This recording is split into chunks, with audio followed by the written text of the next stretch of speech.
Você acredita no poder da oração? Você tem algum exemplo na sua vida de que Deus fez algo extraordinário em resposta à oração? Você já leu sobre esse assunto e já tomou conhecimento dos milagres que Deus fez na história em resposta à oração?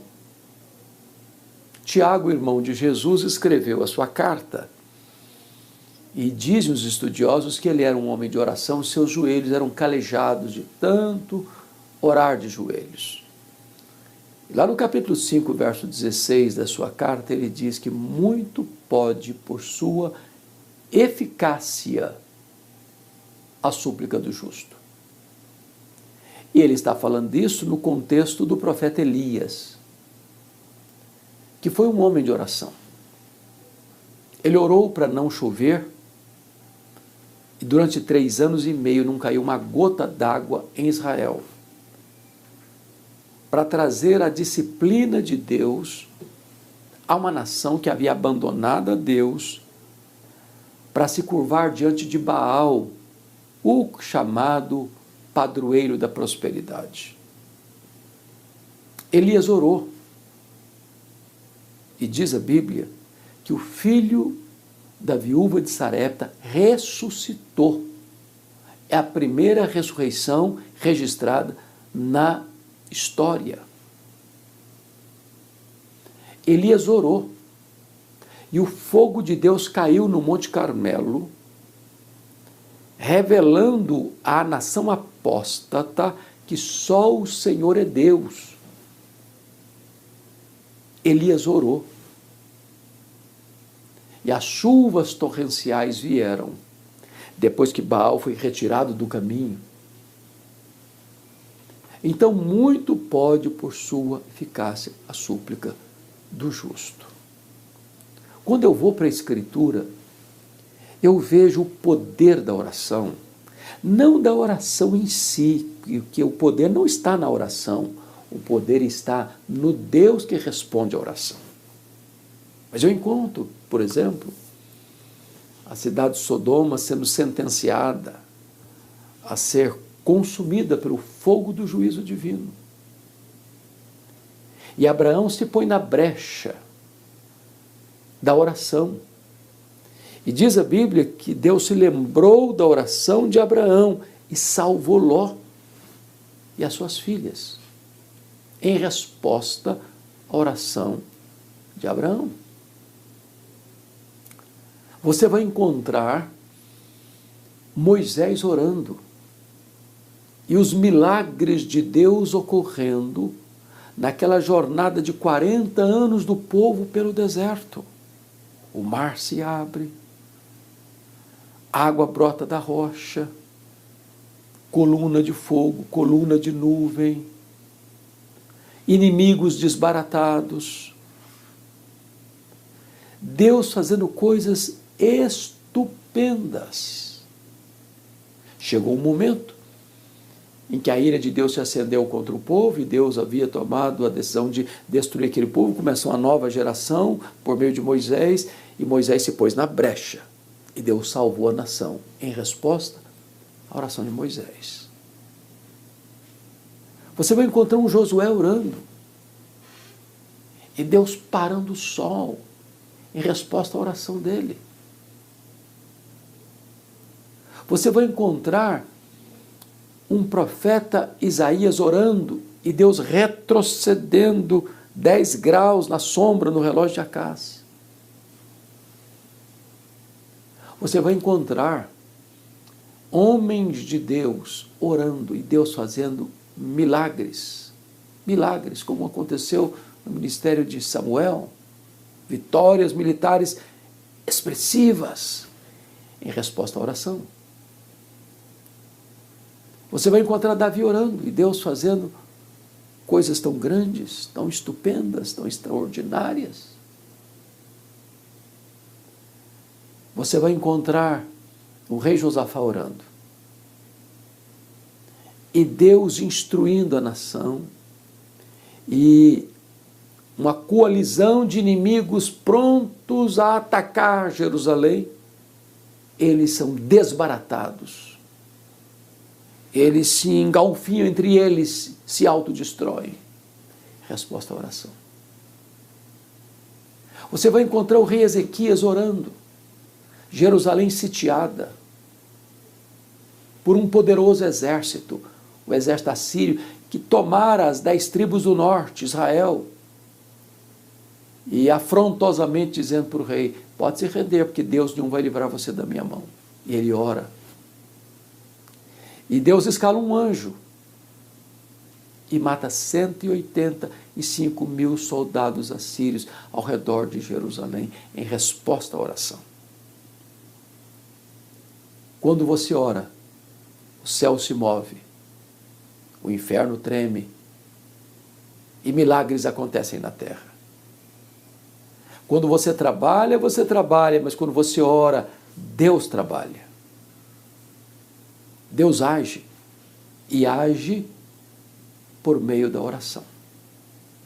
Deus poderia agir sem oração, claro, Ele é soberano, Ele pode tudo quanto Ele quer, mas aprove a Ele agir em resposta à oração. Por isso, a Bíblia diz: nada tendes, porque nada pedis. Pedi e dar-se-vos-á.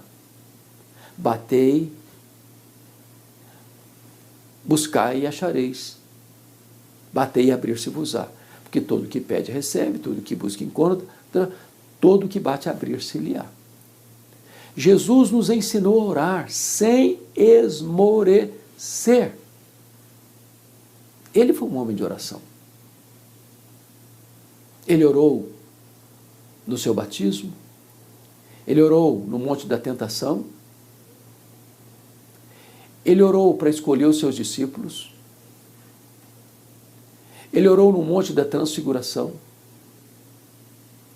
ele orou por Pedro, para que Pedro não caísse nas malhas de Satanás.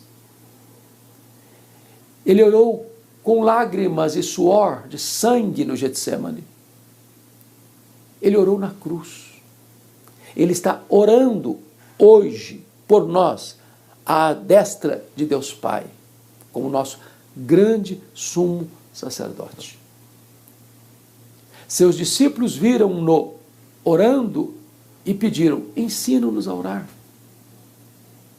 Como João ensinava os seus discípulos, eles não pediram: ensina-nos a pregar, ensina-nos a fazer milagres, mas ensina-nos a orar. Deus responde a oração.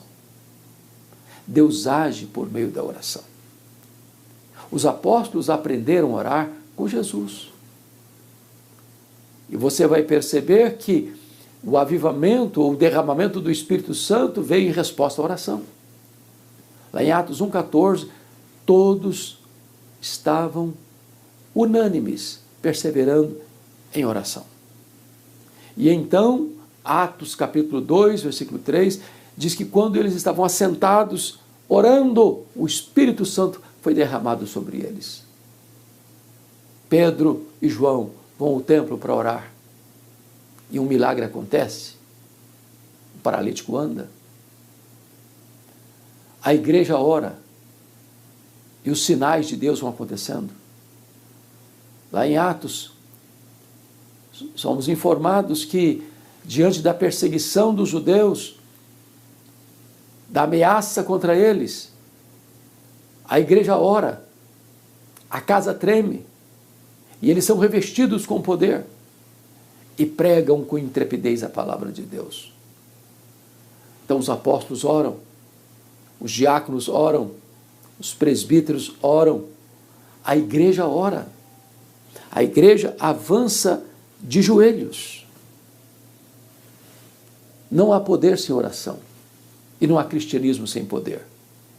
A primeira evidência de que Saulo de Tarso estava convertido foi que ele estava orando.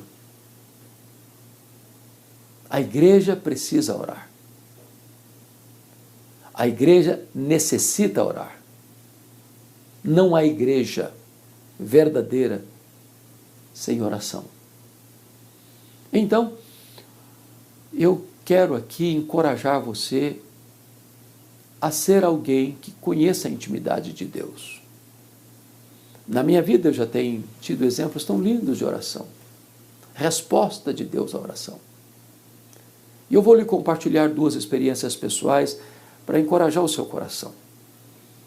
Eu estava nos Estados Unidos no ano 2000, com a minha família, fazendo um curso de doutorado em ministério, e os recursos que eu tinha na época eram insuficientes para fazer face às despesas que eu tinha. Pagar seminário, pagar aluguel, pagar a escola para os filhos, comprar comida para casa, as despesas naturais de uma família. E o déficit que eu tinha era cerca de $1.500 por mês, porque o seminário não era barato, aluguel, escola de inglês. E eu tinha levado todas as minhas reservas pessoais.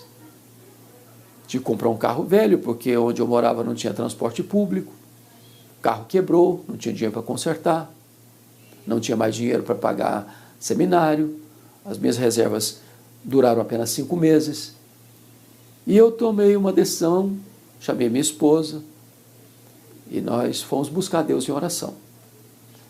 E nós nos ajoelhamos e dissemos: Deus, nós temos 2 opções, ou voltamos para casa envergonhados, ou o Senhor faz um milagre na nossa vida, porque o Senhor tem poder de fazer, de abrir uma porta para nós. E naquele mesmo dia o telefone tocou. E eu recebi um convite para pregar na Pensilvânia, a mais de 1.500 quilômetros de onde eu morava. Eu fui para aquela conferência sem dinheiro, de um cafezinho no bolso. E ali Deus começa a fazer um grande milagre na minha vida. Porque quem dirigia a programação disse: meus irmãos, o Hernandes é estudante aqui na América, e todo estudante é duro.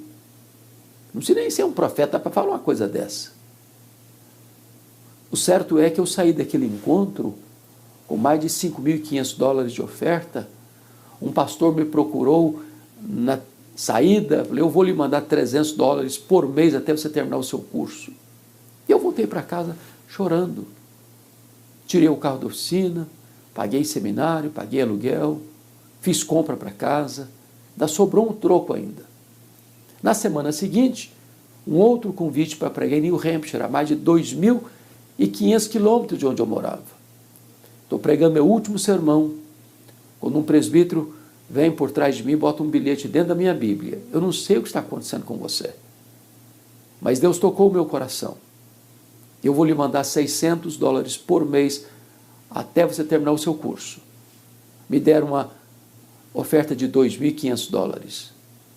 Para encurtar a conversa, eu fiz 21 viagens a convite para pregar, em 10 estados diferentes. Cada lugar que eu ia, Deus fazia um milagre diferente. Eu que trabalhava com minha esposa, limpando a escola dos nossos filhos, 4 horas da manhã, para ganhar um desconto de apenas $200. Não precisamos mais trabalhar. E Deus nos disse: você vai dedicar todo esse tempo aos seus estudos. A partir de então, nunca nos faltou absolutamente nada. Deus supriu em Cristo Jesus todas as nossas necessidades. O que me impressionou por demais é que no dia que eu fui ao banco fechar a conta para vir embora para o Brasil, para minha surpresa, exatamente o valor das nossas economias pessoais que nós havíamos levado estava lá no banco. E Deus nos ensinou uma lição. Quando a sua despensa fica vazia, o meu celeiro continua cheio. Quando a sua fonte seca, o meu manancial continua jorrando. Você precisa me conhecer como provedor e depender mais do provedor do que da provisão. Deus responde oração. Mas me permita uma segunda experiência que marcou muito a minha vida. Era o ano de 2009. A Igreja Presbiteriana se preparava para celebrar os seus 150 anos no Rio de Janeiro, uma grande concentração com mais de 60 mil pessoas na praça. Eu fui convidado naquela ocasião para ser o pregador. 10 dias antes, entretanto, eu enfrentei um problema sério de saúde em virtude de uma alergia que eu não conhecia, comecei a conhecer naquele tempo, de uma alergia severa com mofo. E eu fiquei afônico, completamente afônico, sem falar nada, por mais de 10 dias, com intenso tratamento, com várias orientações médicas. Chega o dia da véspera do evento, que seria no Rio de Janeiro, eu morando em Vitória, a minha esposa liga para o reverendo Guilhermino Cunha, que coordenava aquela programação, e diz: olha, o Hernandes não tem condições de ir, ele não está falando absolutamente nada. Ele respondeu: traga o seu marido, venha para cá. E fomos, então, me hospedei no hotel do lado da igreja, da Catedral do Rio, e eu não falava nada, absolutamente nada. No dia do evento, amanheceu o dia, as caravanas chegando para conhecer a igreja do Rio, e eu falei com a minha esposa: eu vou descer, quem sabe eu consigo conversar com as pessoas. Eu desci, não conseguia conversar com a pessoa do meu lado. E eu subi para o quarto chorando, falei: meu Deus, não tem mesmo nenhuma chance de eu pregar hoje aqui. Mas, na hora certa, botei meu terno, pegamos um táxi, fomos lá para a Praça da Apoteose, mais de 60 mil pessoas, uma multidão. E eu me lembro que o reverendo Roberto Brasileiro estava já na plataforma, e eu cheguei no ouvido dele e balbuciei: reverendo, eu não tenho condições de pregar, eu não consigo ler o texto, eu não tenho voz, eu estou afônico. E ele disse assim para mim: você vai pregar. E naquele momento, ele se ajoelhou ali na plataforma e orou a Deus, para Deus restaurar a minha voz. Na hora que anunciaram o meu nome como pregador, eu me levantei da cadeira num ato de fé, peguei o microfone e a minha voz voltou naquele momento. E eu preguei 40 minutos, como se a minha voz não tivesse tido nenhum problema até então. Deus fez um grande milagre na minha vida, naquele dia, em resposta à oração. Tudo quanto Deus pode fazer, Deus faz em resposta à oração. Ele pode tudo quanto Ele quer. Certa feita, um homem tomado de lepra, no estado avançado da doença, com o corpo completamente tomado e sovado e vergastado pela doença, com as cartilagens carcomidas, com o seu corpo devastado pela lepra. Chega-se diante de Jesus, se prostra, o adora e diz: Senhor, se tu quiseres, tu podes purificar-me. E diz a Bíblia que, em resposta à oração deste homem, Jesus, profundamente compadecido dele, tocou e lhe disse: quero, fica limpo. E imediatamente o homem ficou limpo. Deus pode fazer milagres e faz em resposta à oração. Muito pode, por sua eficácia, a súplica do justo. Que Deus lhe dê essas experiências maravilhosas de resposta ao seu clamor. Clama a mim, diz o Senhor, e responder-te-ei. Anunciar-te-ei coisas grandes e ocultas que não sabes. Invoca-me no dia da angústia, eu te livrarei e tu me glorificarás. Deus abençoe sua vida, Deus abençoe seu coração. É hora do povo de Deus orar confiantemente ao Deus Todo-Poderoso, por meio de Jesus Cristo, o nosso mediador. Nós estamos trabalhando o texto de Eclesiastes e hoje vamos fazer a exposição do capítulo 10. Capítulo 10 do livro de Eclesiastes. Abra sua Bíblia comigo para a leitura do texto e, lido o texto, mantenha a sua Bíblia aberta nesta passagem, por favor. Eclesiastes capítulo 10.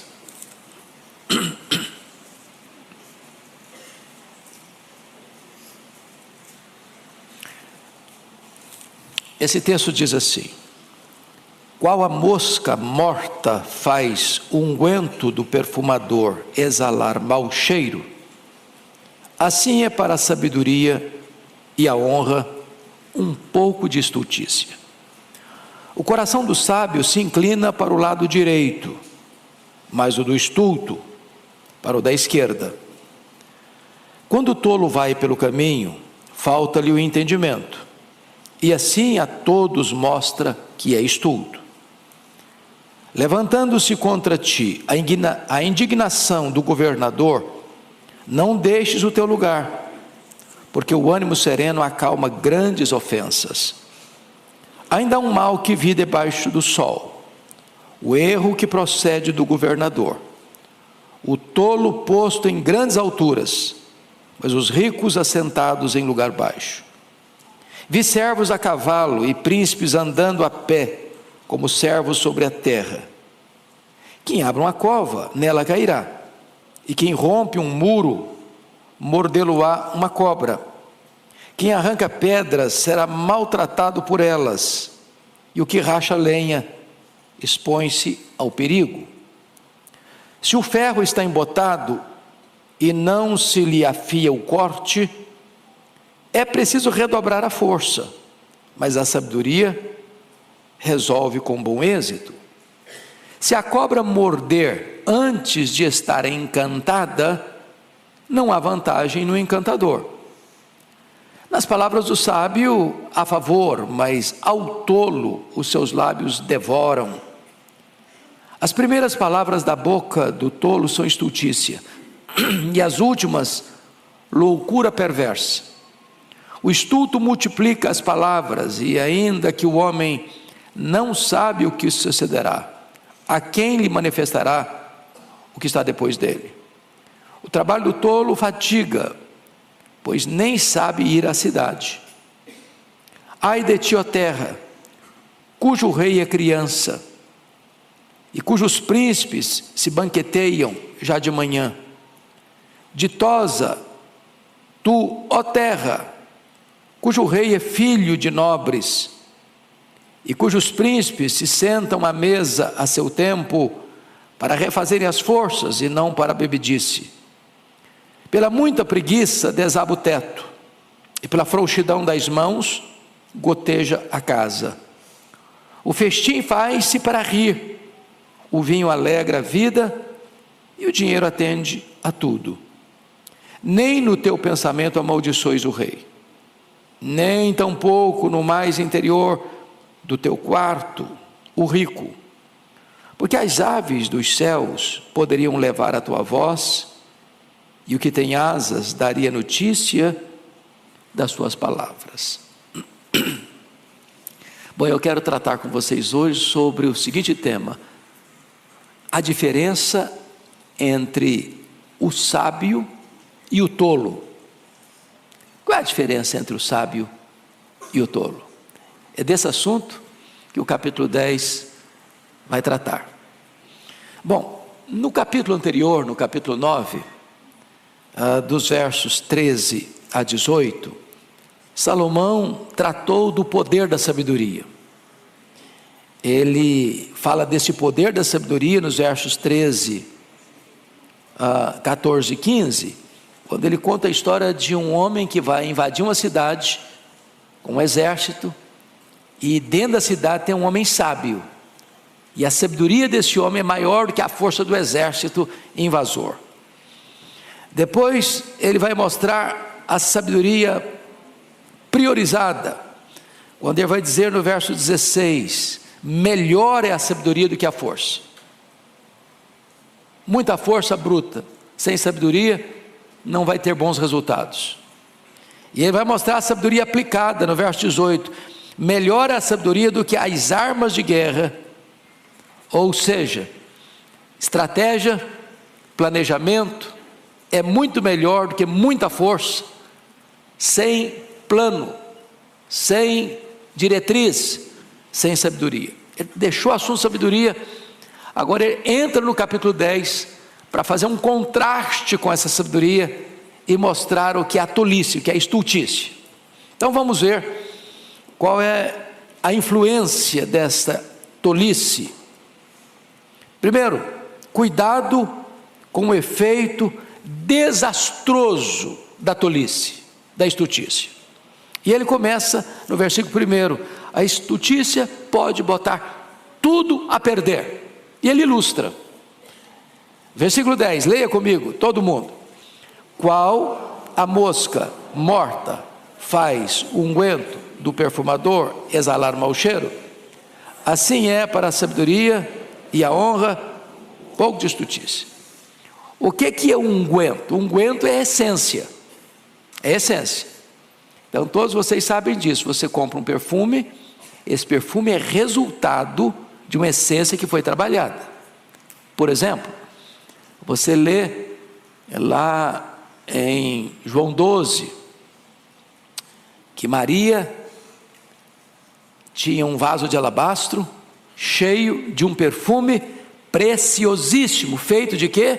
De nardo puro. O nardo era a essência. O perfume preciosíssimo foi feito do nardo. O unguento é a essência. Então o perfumador está lá trabalhando. Daquela essência ele vai fazer o perfume. Se tem dentro da essência uma mosca morta, a mosca morta vai exalar mau cheiro.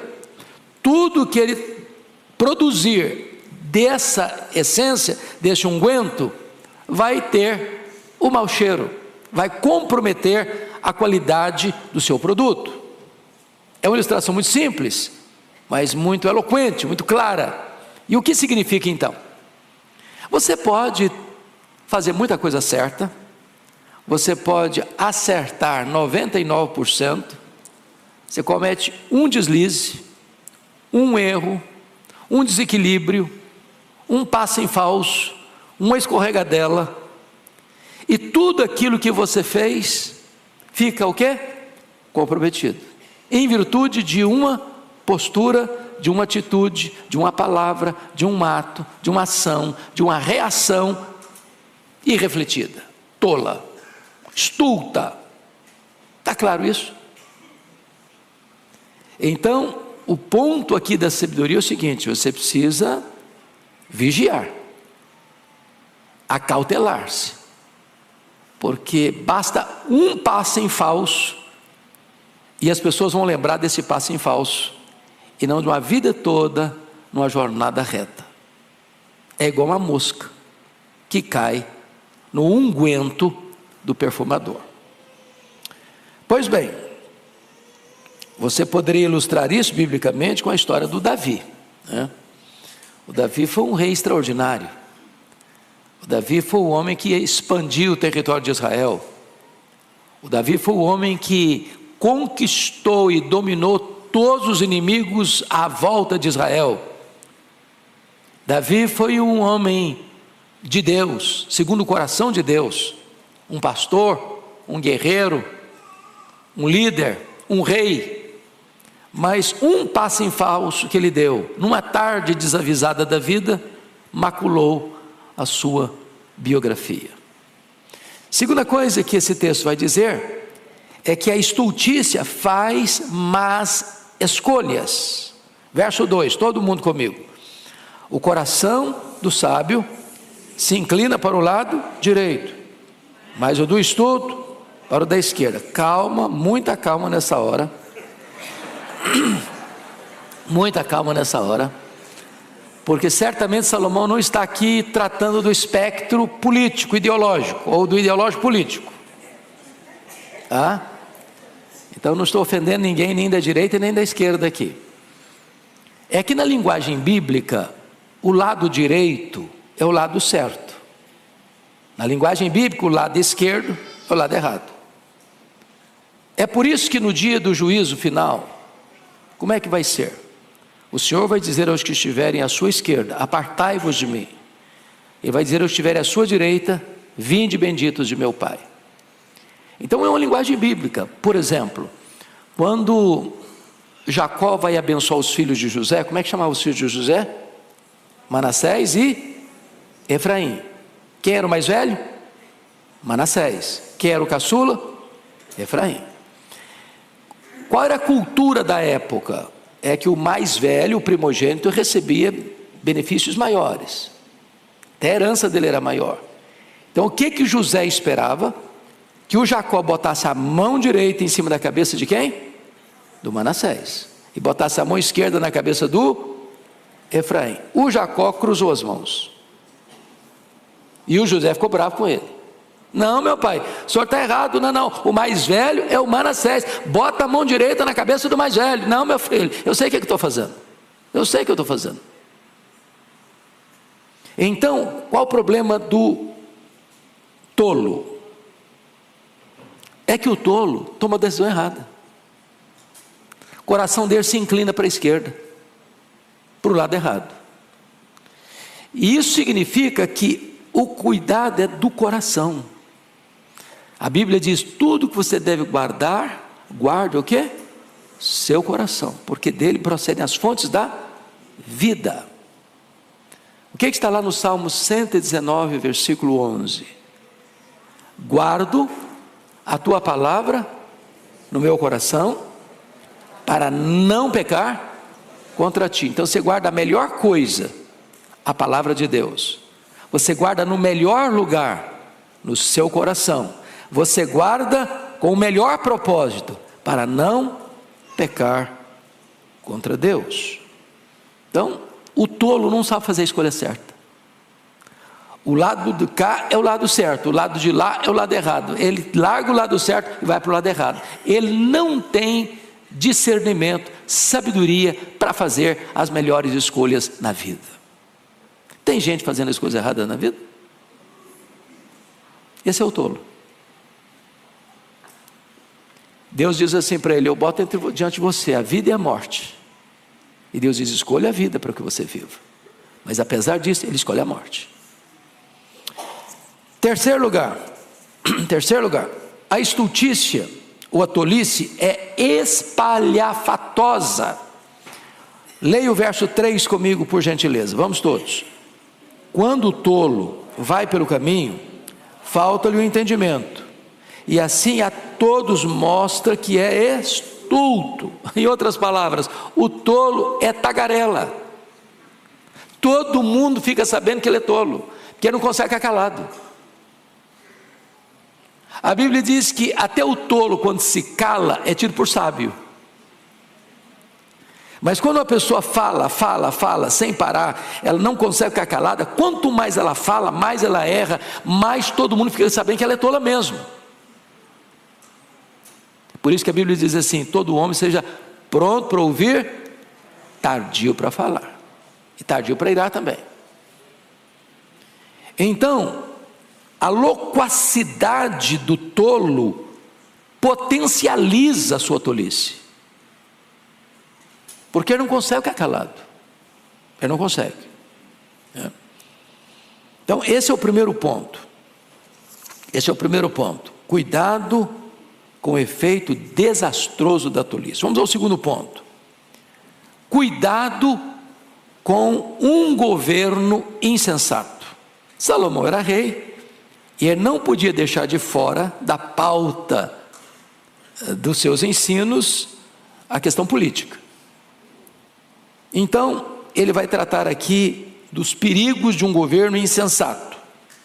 E o que ele vai dizer é que tem tolos. Na época dele tinha, e hoje tem também.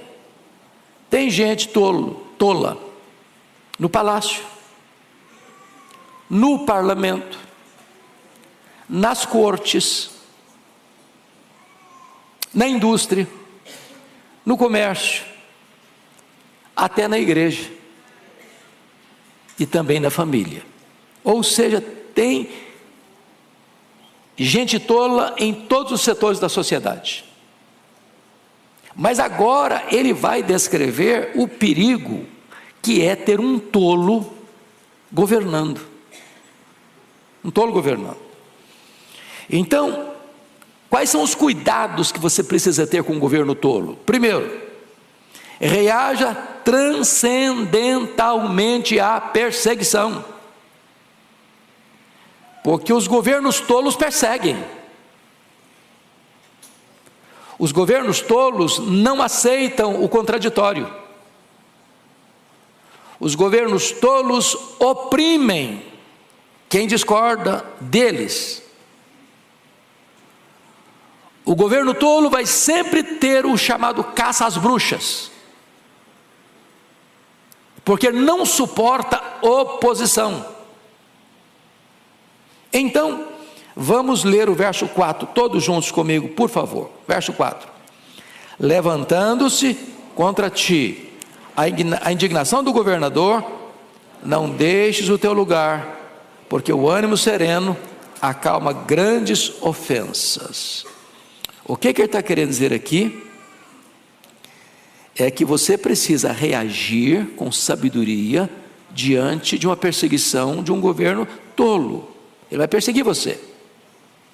Se você fugir, você está dizendo: sou culpado. Ele vai atrás de você. Se você reagir tentando medir forças, quebra de braço, a corda vai roer de que lado? Do lado mais fraco.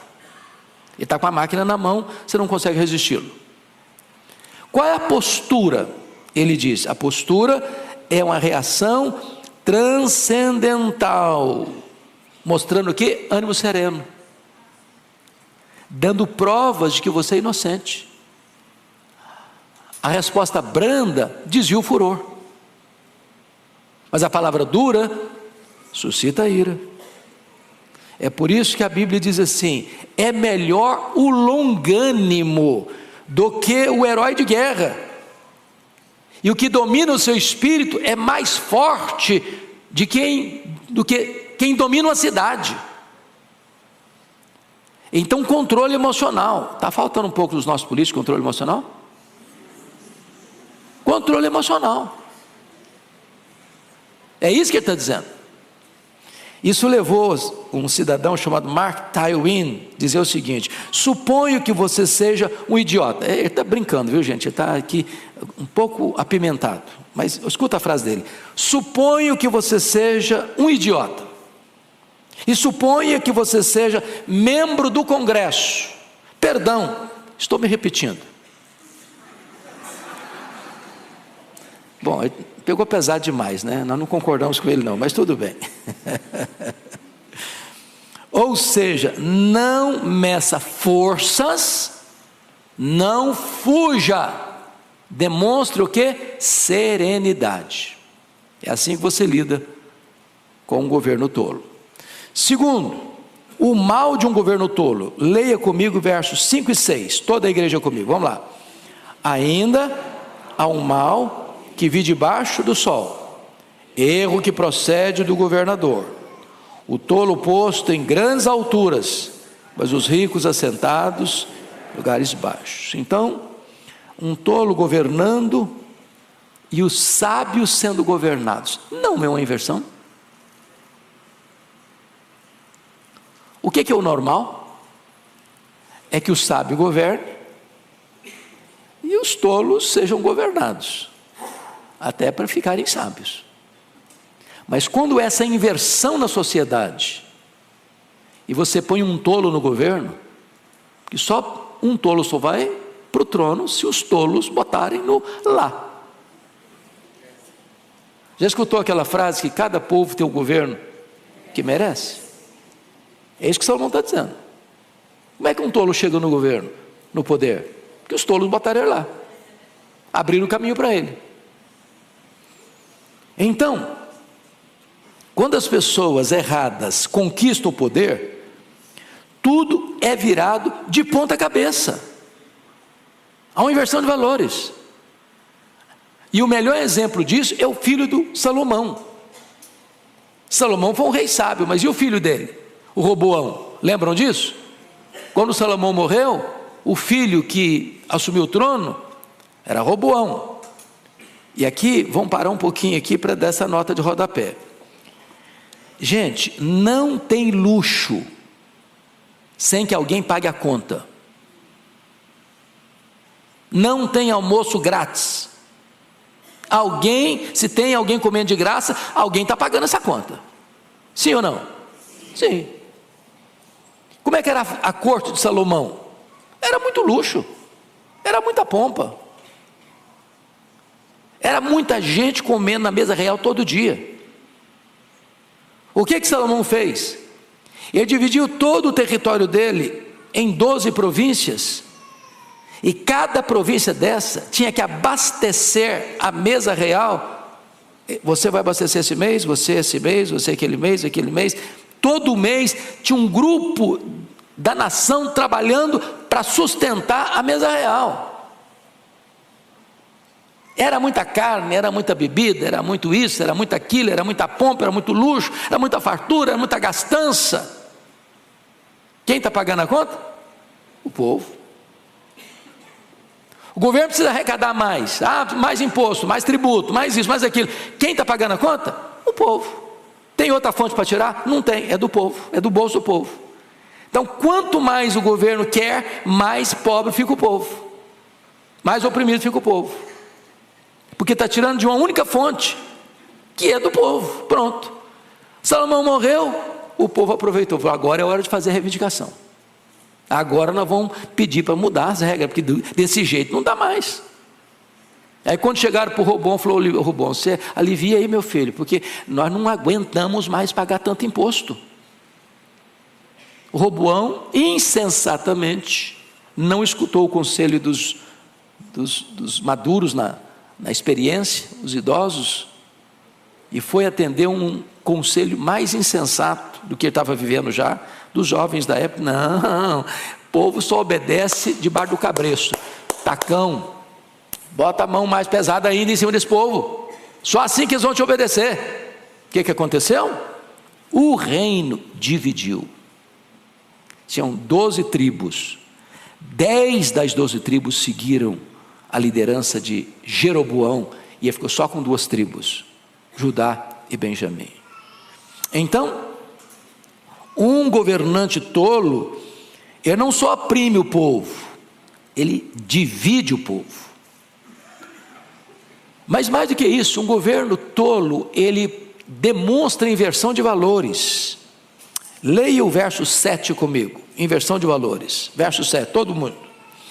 Vi servos a cavalo e príncipes andando a pé, como servos sobre a terra. Andar a cavalo naquela época, gente, era andar de limusine presidencial. Vocês se lembram quando o rei Assuero, conhecido como Xerxes I, pergunta para Amã: o que se faz a um homem a quem o rei deseja honrar? Lembram disso? Lá no livro de Esther. O Amã, pensando que estava se tratando dele e não de outra pessoa, falou: olha, precisa baldar aí o cavalo que o rei anda, que é o cavalo limusine, e botar os paramentos do rei e andar na cidade com ele, puxando o cavalo. O cara que está montado a cavalo é o cara, é a autoridade, é o honrado. Quando Naamã descobre que o rei não está falando dele, mas do Mordecai, ou Mardoqueu, que ele odiava e queria matar, ele toma um susto. Então andar a cavalo aqui não é simplesmente dar uma voltinha na hípica aqui de São Paulo, ou ir numa fazenda e pegar um cavalo lá e dar uma volta na fazenda. Não, andar a cavalo era o posto máximo da honra para um cidadão. E o que está acontecendo no versículo 7? Servos a cavalo e príncipes andando a pé. O que se chama isso? Inversão de valores. Um governo tolo inverte valores. A coisa está de ponta cabeça. Agora você olha hoje e vê com muita tristeza inversão de valores, não no sentido de honra, sobretudo no sentido de moral, de princípios. Se aplaude aquilo que deveria ter vergonha, se escarnece daquilo que deveria aplaudir. Aprova-se o que deveria ser rejeitado, rejeita-se o que deveria ser aprovado. E isso nos mais diferentes segmentos da sociedade. No parlamento, no palácio, nas cortes e por aí vai. Pois bem, vamos agora a um outro ponto, uma outra lição, terceiro ponto. Cuidado com o trabalho insensato, ou a insensatez no trabalho, a tolice no trabalho. Então, leia comigo, por favor, versos 8 e 9. toda a igreja. Quem abre uma cova, nela cairá. Quem rompe um muro, mordê-lo-á uma cobra. Quem arranca a pedra, será maltratado por elas. E o que racha a lenha, expõe-se ao perigo. Então vamos entender aqui algumas coisas. Primeiro, seja cauteloso com os riscos do trabalho.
Cauteloso.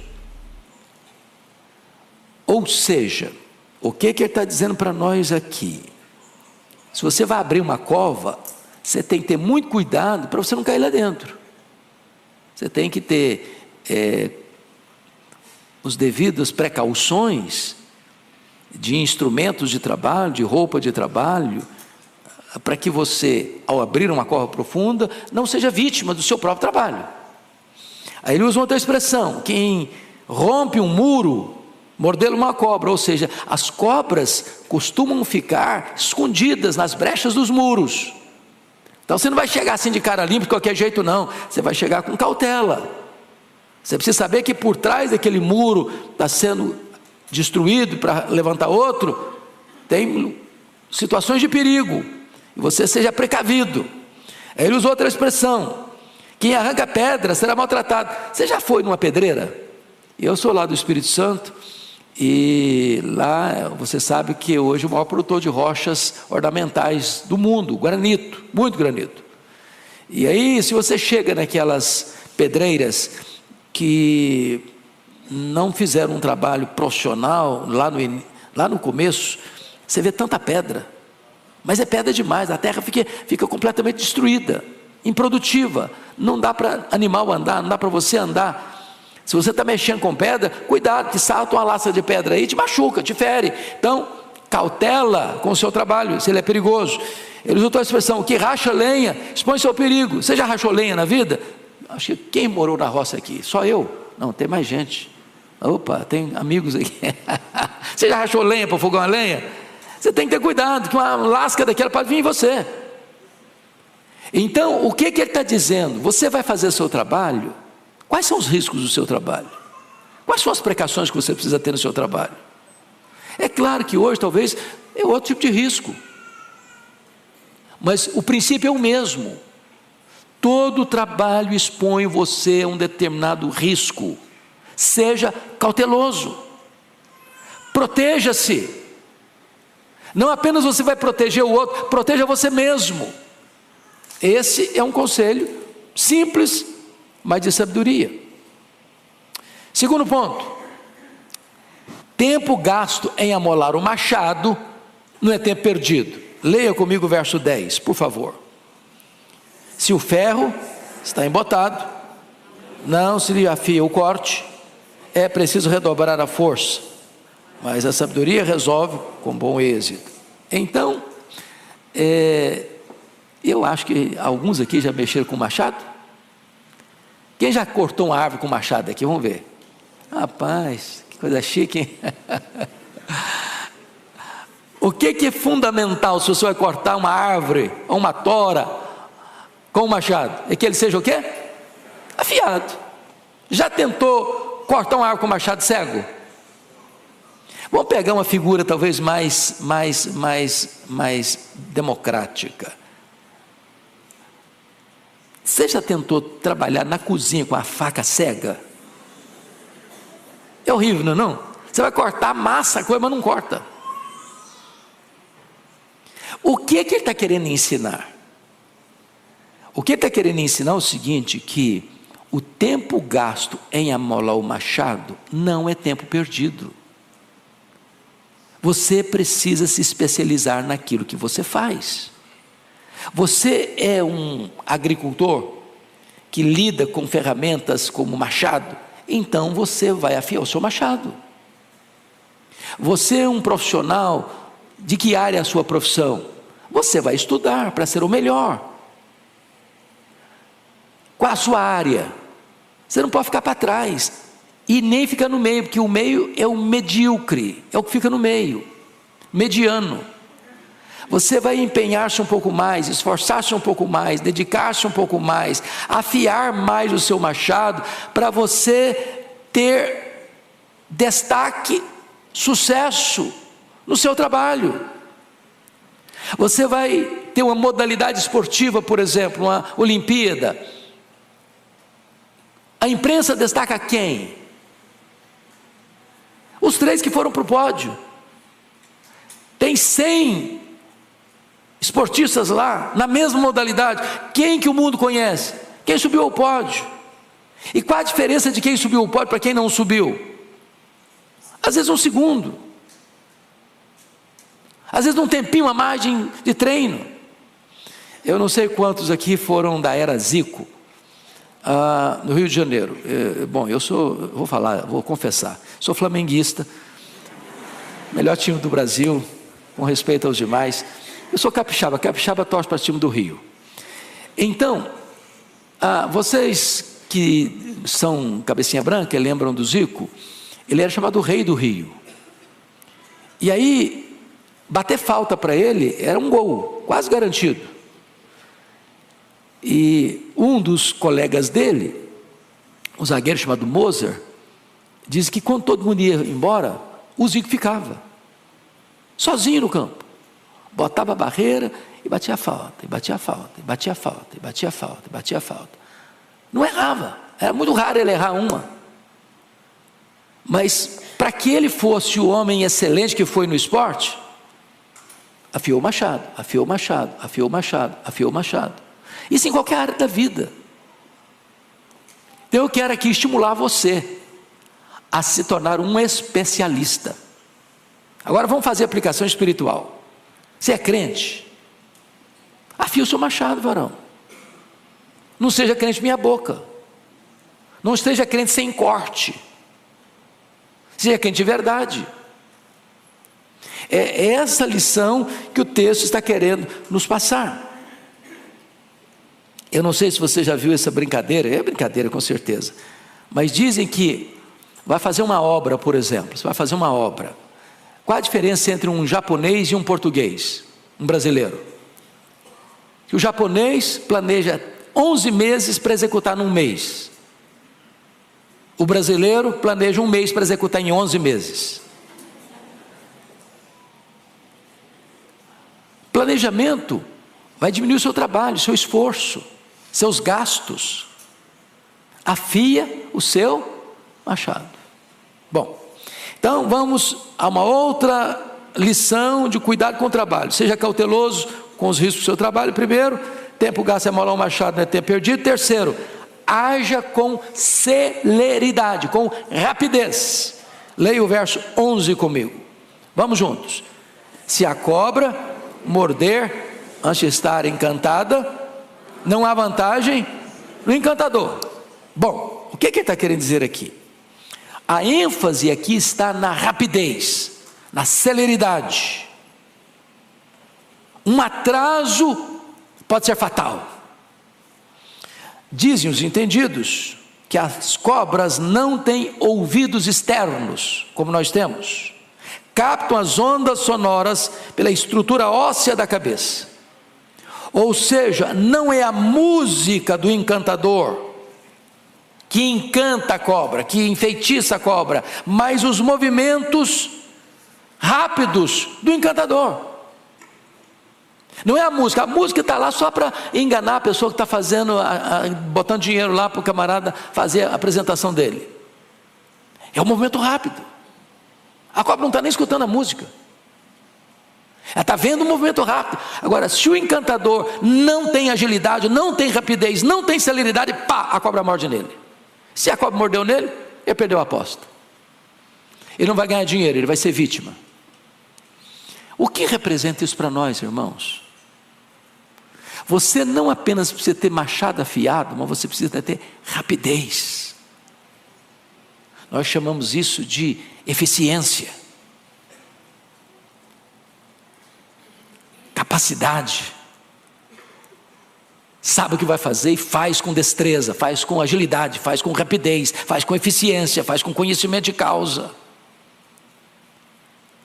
Isso aplica-se a todas as áreas da nossa vida, não é verdade?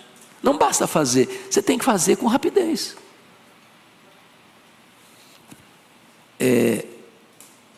Os advogados aqui, tem prazo de entregar o negócio? Tem prazo? Como é que chamam isso? Vocês são advogados? Me fala aí. Se você não entrega no prazo? Prescreve.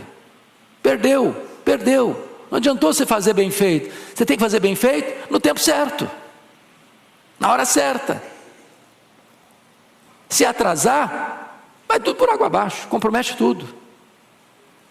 Vocês estão entendendo o que eu estou falando? Perguntei agora, Ival.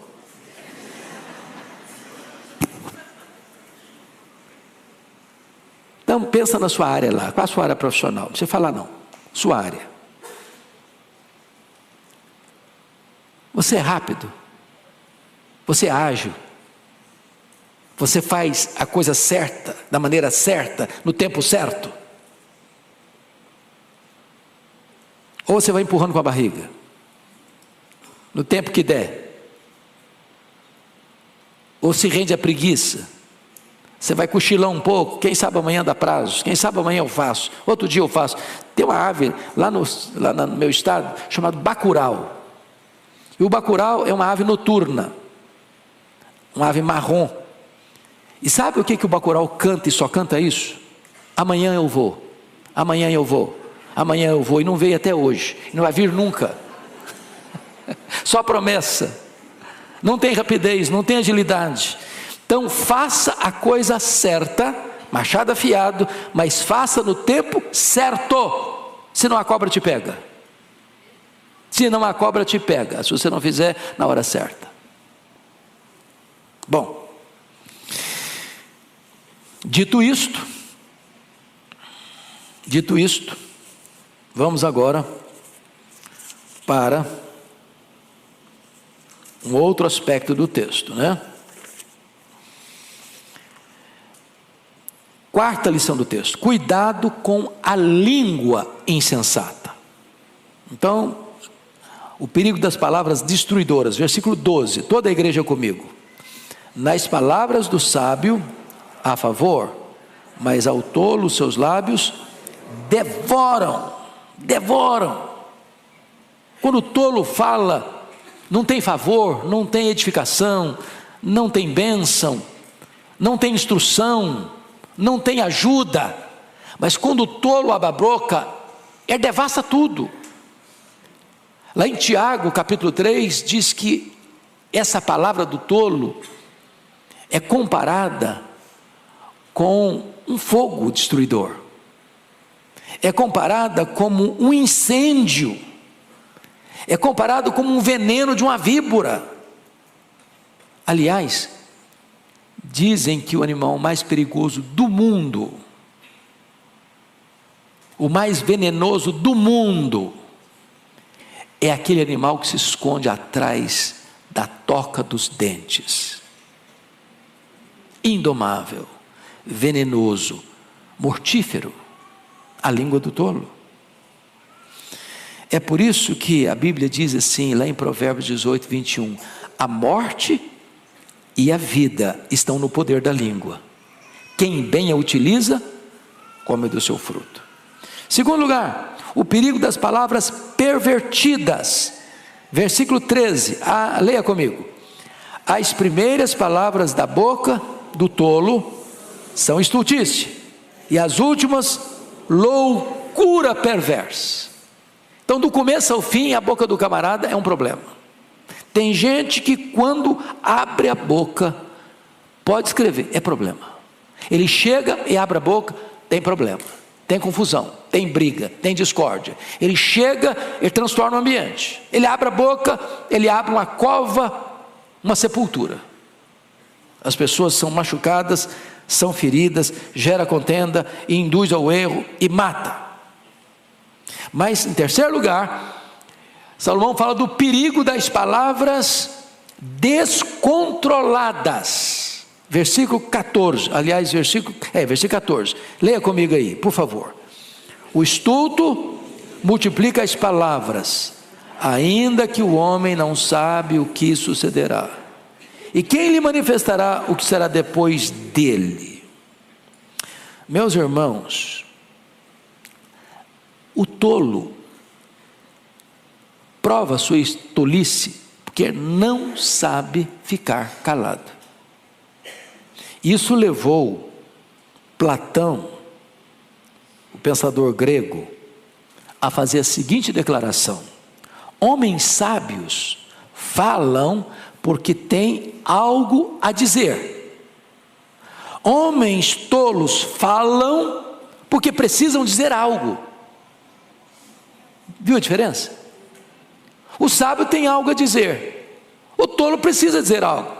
Se esse algo tem relevância, se é bom, se é verdadeiro, se isso edifica alguma coisa, ele não está nem aí, ele tem que falar. Ele fala, não sabe o que fala e dá problema, fala e as consequências são danosas, mas ele fala e continua falando, e vai continuar falando mesmo. Ele não sabe ficar calado. As palavras são descontroladas, são um fluxo constante de insensatez. Mas finalmente, o perigo das palavras presunçosas. Versículo 15, leia comigo, 15. O trabalho do tolo o fatiga, pois nem sabe ir à cidade. Percebeu uma coisa? Salomão mudou das palavras para as ações. O tolo acha cansativo qualquer trabalho. Ele está rendido à preguiça, ele está rendido à incompetência. Ele nem sabe ir à cidade, mas ele fala como se ele fosse o arquiteto da urbanização da cidade. Ele não sabe nem chegar lá. Ele fala que seu projeto é megalomaníaco, mas o plano dele não passa de um galinheiro. ele é loquaz, constrói mundos e fundos nas nuvens, mas ele está rastejando como um réptil no chão. É triste isso. E isso levou Abraham Lincoln a fazer a seguinte declaração: é melhor calar-se e deixar que as pessoas pensem que você é um idiota, do que falar e acabar com a dúvida. Entenderam? Vou repetir: é melhor calar-se e deixar que as pessoas pensem que você é um idiota, do que falar e acabar com a dúvida. Falou, ninguém tem mais ideia mesmo, é idiota mesmo, todo mundo sabe. Então, se você não tem o que falar, não sabe o que vai falar, fica calado. Você está numa reunião, todo mundo está emitindo uma opinião, e você não quer ficar de fora. Eu tenho que falar alguma coisa também, porque eu entrei em silêncio, sem silêncio vai ser horrível para mim. Ele fala, aí estraga mais ainda, porque ele fala totalmente fora do contexto, e todo mundo sabe que ele está fora. É tolo, absolutamente tolo. Mas vamos então ao último ponto da mensagem. Agora ele volta para a política de novo. É até bom que nós estamos em véspera de política, né? É bom pensar nesse assunto, né? O sábio e o insensato agora, mostrando cuidado com os líderes insensatos. Versículo 16 a 20. Você pode ler comigo? 16 a 20? Não tem 20, né? Tem sim. 16 a 20. Vamos ler em voz bem clara esses versos? Toda a igreja comigo?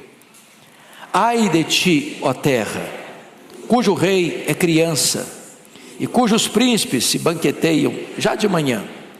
Ditosa tua terra, cujo rei é filho de nobres, cujos príncipes se sentam à mesa a seu tempo, para refazerem as forças, e não para bebedice. Pela muita preguiça desaba o teto, e pela frouxidão das mãos goteja a casa. O festim faz-se para rir, o vinho alegra a vida, e o dinheiro atende a tudo.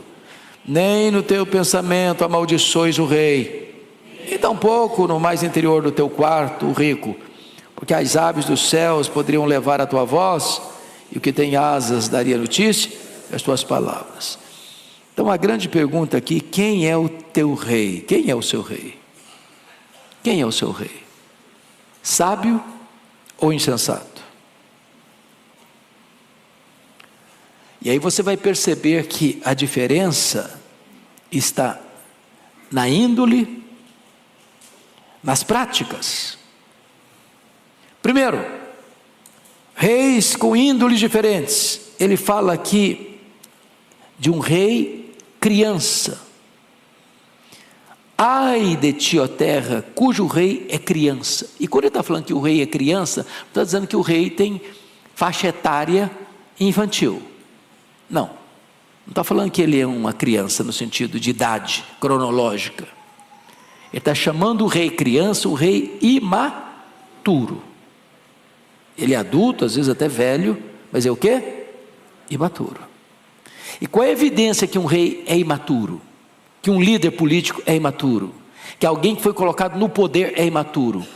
É quando ele entra lá para curtir a vida, as benesses do poder. Ele se hospeda num hotel 6 estrelas. Quem está pagando a conta dele? Quem ganha salário mínimo. Ele não se incomoda com isso. Ele faz viagens internacionais e leva uma grande comitiva. Para quê?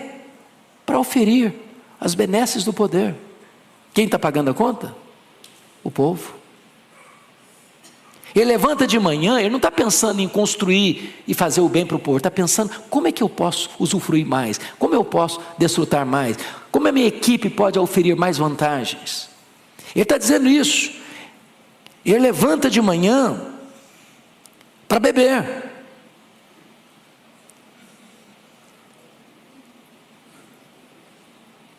Banqueteiam já de manhã. Você já pensou o que é isso? Levanta de manhã já tomando umas e outras. lucidez para trabalhar o restante do dia. Qual a diferença do rei sábio, que nomeia uma equipe sábia? Olha a resposta. Versículo 17: ditosa a tua terra, cujo rei é filho de nobres, e cujos príncipes se assentam à mesa a seu tempo, para refazerem as forças, e não para bebedice. Ou seja, quando esse rei sábio vai sentar à mesa com a sua equipe, para que ele está sentando à mesa? Para comer, porque já trabalhou. Ele não come para trabalhar, ele trabalha e depois come, para refazer as forças, não para bebedice, refazer as forças para trabalhar mais, para servir mais. Ele não está lá para se beneficiar, para se locupletar, para se abastecer, para se servir do povo. Ele está lá para servir o povo. Ô gente, isso foi escrito há 3.000 anos. Há 3.000 anos. Se saísse estampado na Folha, no Estadão, ou nos telejornais, você pensava, está descrevendo a realidade de hoje. Pois bem, quais são os resultados do tolo e do sábio, do rei tolo e do rei sábio? O rei tolo, ele vai governar para a tragédia. A nação vai de água abaixo, a economia vai de água abaixo, as empresas vão de água abaixo, a população vai de água abaixo. Porque não dá para você tirar do cofre, e esse cofre não esvaziar. Porque só tem uma fonte para abastecer o cofre. É o povo, é o trabalhador. Diferente daquele que está lá, trabalhando, pensando no bem do povo, para o progresso do povo, para a prosperidade do povo, para o bem-estar do povo. Ele para comer, para reabastecer as forças, para renovar as forças, para continuar trabalhando mais. Essa é a ideia que ele está mostrando para nós aqui. Segundo ponto, não se renda à preguiça. Versos 18 e 19 diz: pela muita preguiça desaba o teto, e pela frouxidão das mãos goteja a casa. Do que ele está falando? Ele está usando um exemplo que qualquer pessoa sabe, né? Hoje em São Paulo, a maioria mora em apartamento, mas pensa numa cidade ou um lugar que é casa. Então, o que é uma goteira? Uma goteira, chove, pinga, está lá. Se você vai lá e não resolve o problema da goteira, ela vai continuar pingando mais. E o que vai acontecer? Ela vai apodrecer a estrutura de sustentação dos caibros. Daqui a pouquinho não tem uma goteira, tem um buraco. Daqui a pouquinho, se você não cuidar, por causa de preguiça, de falta de ação na hora certa, para resolver o problema, para contornar a situação, o teto desaba na sua cabeça. O que ele está ensinando para nós? Problema surgiu, problema precisa ser resolvido. Não adia a solução. Não bota debaixo do tapete. Não empurra com a barriga. Seja ágil na solução do problema, na correção do problema. A ilustração dele é simplérrima. Qualquer pessoa sabe o que é uma goteira numa casa.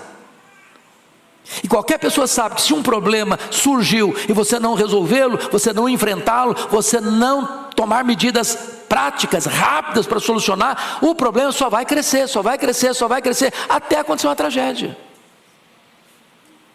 Bom, nós poderíamos exemplificar isso, por exemplo, nos rompimentos de barragens. Vocês sabem disso. Alertas foram feitos, cuidado, é problema, é perigo, precisa cuidar, não pode deixar de requentar, até acontecer uma tragédia. Às vezes, numa barragem, uma pequena fenda, mas só está passando um pouquinho d'água, daqui a pouquinho rompe a barragem e pronto, aí inunda todo mundo. Então, solução não se espera, se enfrenta a solução, para buscar a solução imediatamente. Isso é conselho de Salomão. O segundo conselho aí, versículo 19: o festim faz-se para rir, o vinho alegra a vida e o dinheiro atende a tudo. O que está acontecendo aqui? É aquela pessoa que acha que a vida é festa, pessoa que acha que o vinho é para ser experimentado a toda hora, porque alegra a vida. e que tendo dinheiro, está tudo resolvido, pronto. Será que está mesmo? Então vou dar um exemplo bíblico. Daniel capítulo 5. O rei é Belsazar. O império que ele domina é o maior do mundo, a Babilônia. E ele está numa festa. E ele tem convidados ilustres do império. E eles resolvem fazer algo que o que é comum já não satisfaz mais. Você sabia disso? O homem chega a um ponto em que aquilo que é normal, todo mundo está fazendo, para ele não satisfaz mais. Está com um copo de cristal. Copo de cristal não está com nada, eu quero um copo de ouro. Ah, mas copo de ouro também não satisfaz, não. Eu quero um copo de ouro sagrado. Então manda trazer lá os vasos do templo de Salomão, que foram saqueados. Vamos beber neles. Vamos dar uma incrementada na nossa festa. E ele achava que estava tudo bem, porque dinheiro não está faltando. E naquela noite, foi a noite da sua morte, e a noite em que o grande império Medo-Persa toma a grande Babilônia. Tem muita gente que acha que porque tem dinheiro, porque tem vinho, porque tem festa, a crise nunca vai chegar. O problema nunca vai bater a sua porta. Ele acha que tem dinheiro e resolve tudo com dinheiro. E tem coisas que o dinheiro não resolve. O dinheiro não dá nem felicidade, nem segurança. O máximo que o dinheiro vai dar é um caixão de cedro bonito. E algumas coroas de flores em cima do caixão. E mais nada. Ele não consegue atravessar essa fronteira da morte com você. Mas finalmente, o último conselho de Salomão: não solte a sua língua. Versículo 20.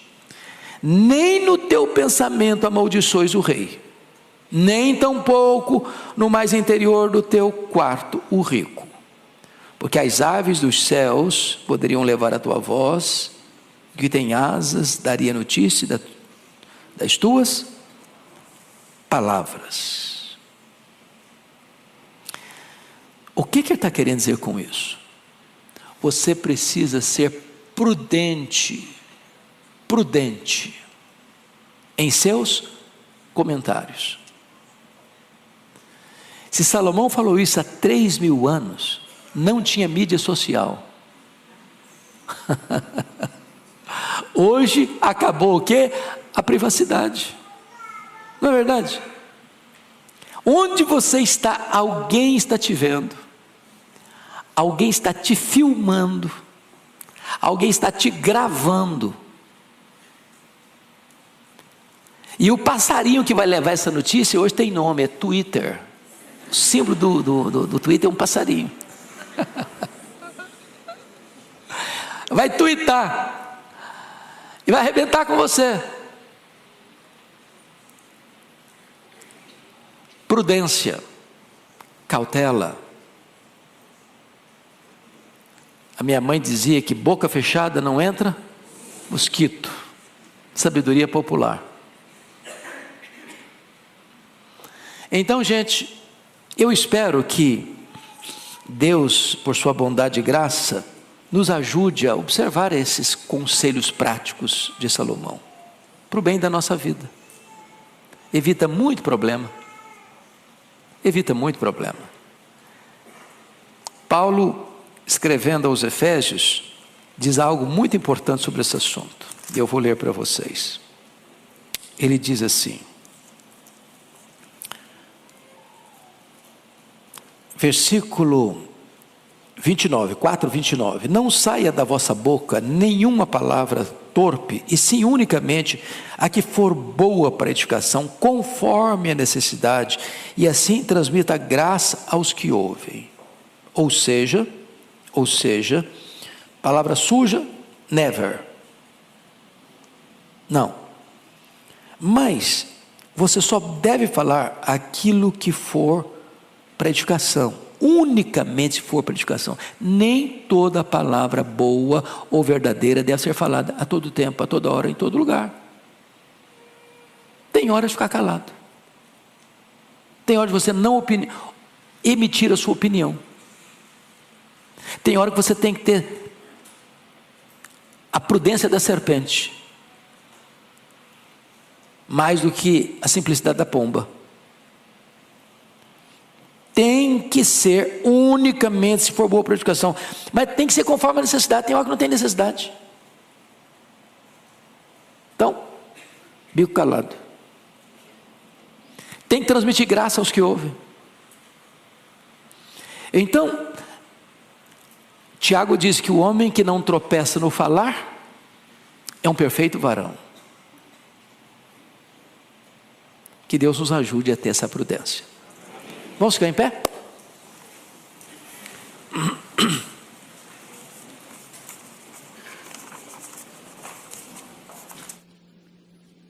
Querido Deus, nossa gratidão pela Tua palavra e pela praticidade com que ela nos ensina a viver. Ajuda-nos a colocar em prática estes princípios da Tua palavra. Em nome de Jesus. Amém.